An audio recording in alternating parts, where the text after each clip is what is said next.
नहीं, मेरी लड़की ने सुसाइड कर दिया है, ये खबर आई है हॉस्पिटल से। हाथ जोड़ती रही, माँ बाप हाथ जोड़ते रहे, हमें एक बार दिखाओ, हमारी बच्ची का मुंह एक बार दिखाओ, हमको नहीं दिखाया गया। Several Indian states have gone on an indefinite strike in protest. The woman's body was found with multiple injuries in a state-run hospital in West Bengal's Kolkata. A civic volunteer brutally raped and murdered. She had injuries all over her body. शरीर में कोई कपड़ा नहीं था, पैर दोनों right angle में मिला गया, चश्मे को कूटा गया जिसके वजह से आंखों से खून निकल गया। रेप, मर्डर, मोलेस्टेशन, ये तो हम रोज ही न्यूज में सुनते हैं। कुछ ऐसे केसेस जो सबके सामने भी नहीं आते। दिल्ली में निर्भया रेप केस के बाद लोगों में वो सब्र का बांध टूटा, वो गुस्सा, वो आक्रोश जो लोग अपने अंदर दबाए बैठे थे, वो सबका बाहर आया। एक इंसाफ की लहर आई जो सबको बता के गई कि जो हो रहा है देश में वो गलत हो रहा है। अनफॉर्चुनेटली ये किस्सा हमें अब फिर से सुनने को मिला। फ्राइडे 9 अगस्त की सुबह RG Kar medical college and hospital के सेमिनार हॉल में एक लड़की की बॉडी मिलती है। She was brutally raped and murdered. वो लड़की कोई और नहीं, उसी कॉलेज के चेस्ट मेडिसिन डिपार्टमेंट की सेकेंड ईयर की स्टूडेंट होती है। 9 अगस्त रात को 2 बजे वो अपनी ड्यूटी पे होती है, अपने जूनियर्स के साथ डिनर करती है। डिनर करने के बाद वो सेमिनार हॉल में जाती है रेस्ट करने के लिए, क्योंकि कोई और ऑन कॉल रेस्ट रूम नहीं होता उस हॉस्पिटल में। ऑटोप्सी से पता लगता है कि क्राइम का टाइम रात के 3 बजे से सुबह 6 बजे के बीच का होता है। क्यों इस मैटर को वहां के प्रिंसिपल ने सुबह रिपोर्ट नहीं किया और दबाने की कोशिश की गई? क्यों इनिशियली इस मैटर को बोला गया कि लड़की ने सुसाइड किया है? ऑटोप्सी रिपोर्ट में ऐसा क्या आया और जिसे अरेस्ट किया गया है? संजय रॉय वो कौन है? इस वीडियो में हम डिटेल में बात करेंगे।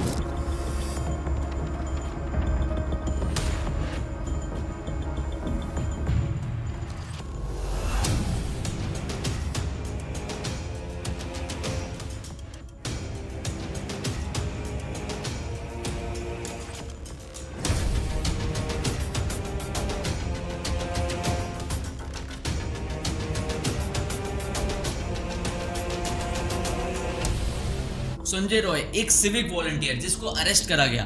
8 अगस्त को वो आरजीकर हॉस्पिटल आता है एक पेशेंट की एडमिशन के लिए हेल्प कराने के लिए। एडमिशन की हेल्प कराने के बाद वो वापस चला जाता है। फिर रात को 11 बजे वो दोबारा से हॉस्पिटल आता है उसी पेशेंट के एक्सरे के लिए। एक्सरे की हेल्प कराने के बाद वो संजय रॉय वापस से चला जाता है। फिर रात को 1 बजे रॉय फिर से हॉस्पिटल आता है एक दूसरे पेशेंट की सर्जरी की हेल्प कराने के लिए। सर्जरी की हेल्प के दौरान पेशेंट और उसकी फैमिली भी मौजूद होती है।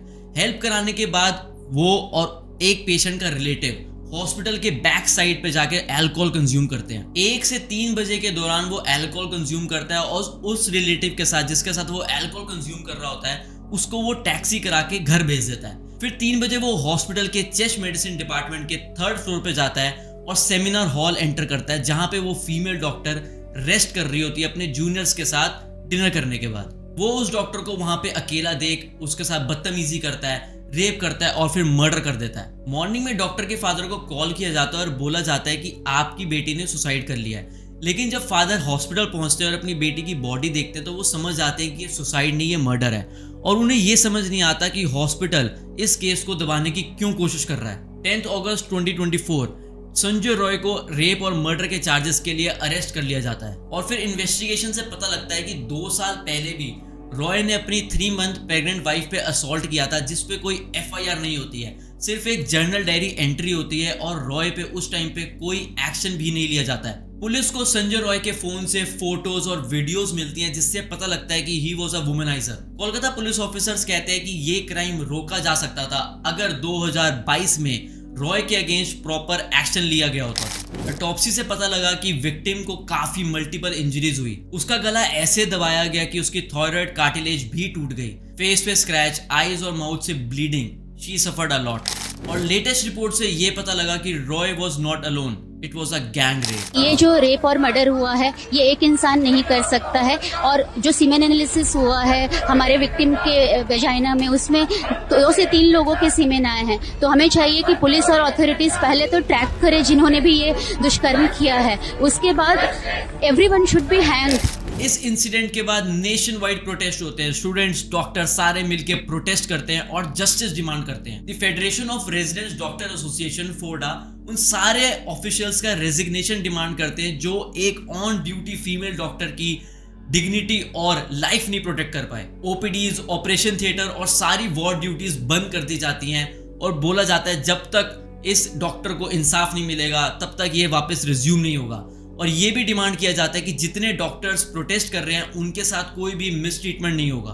12 अगस्त आरजीकर मेडिकल कॉलेज और हॉस्पिटल के प्रिंसिपल डॉक्टर संदीप घोष, जिन्होंने क्राइम रिपोर्ट नहीं किया था और जिन्होंने डॉक्टर के फादर को फॉल्सली बताया गया था कि आपकी डॉटर ने सुसाइड कर लिया है, वो रिजाइन कर देते हैं और वो मीडिया को ये बयान देते हैं कि मुझे सोशल मीडिया पे डिफेम करा जा रहा है, she was like my daughter, as a father I resign.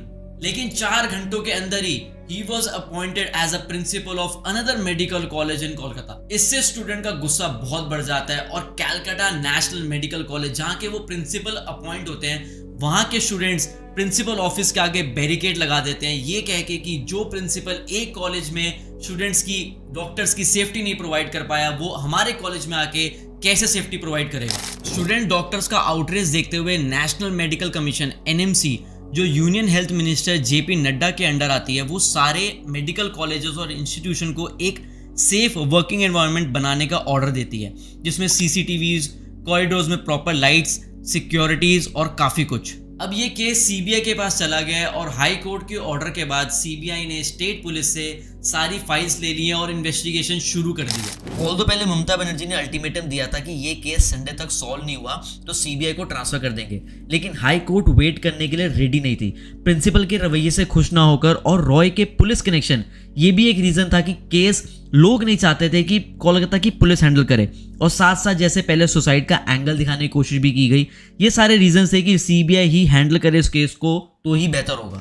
12 अगस्त फोर्डा union health minister JP Nadda से मिलने के बाद स्ट्राइक को रोक देती है, ये बोल के कि उन्होंने JP नड्डा से बात करी और उनकी सारी डिमांड्स मान ली गई हैं और एक कमेटी भी बनाई जाएगी जिसका पार्ट फोर्डा भी होगी और सारी ऑनगोइंग इन्वेस्टिगेशन का उन्हें पता लगता रहेगा। ना ये पहली बार है और ना ही आखिरी बार कि ऐसा कुछ हुआ है। Nirbhaya rape case, Hathras rape case, Asaram Bapu case, हमारा सिस्टम ऐसा है कि ये लोग रेप करके घर जाके सो जाते हैं बिना किसी डर के, बिना किसी चिंता के कि ये पकड़े भी जाएंगे। एक माँ को उसकी बेटी की बॉडी क्राइम होने के 12 घंटे बाद तक नहीं दिखाई जाती, उसे सुसाइड का एंगल दिया जाता है, उसे कवर अप करने की कोशिश की जाती है। एक लड़की जिसने वो करियर चुना जिससे वो दूसरे लोगों की जान बचा सके, लेकिन एट द एंड वो खुद की जान नहीं बचा पाई। She was brutally raped and murdered. Did we fail as a society? कब तक हम प्रोटेस्ट कर करके इंसाफ की मांग करते रहेंगे? क्या इस सब का कोई ठोस सोल्यूशन निकल पाएगा जिससे कोई भी ऐसा क्राइम करने से पहले 100 बार सोचे? या फिर हम आगे भी एक और निर्भया के लिए ऐसे ही प्रोटेस्ट करेंगे और इंसाफ मांगते रहेंगे और ऐसे ही हम रोते रहेंगे कि हमारे देश की बेटी के साथ ये हुआ क्या?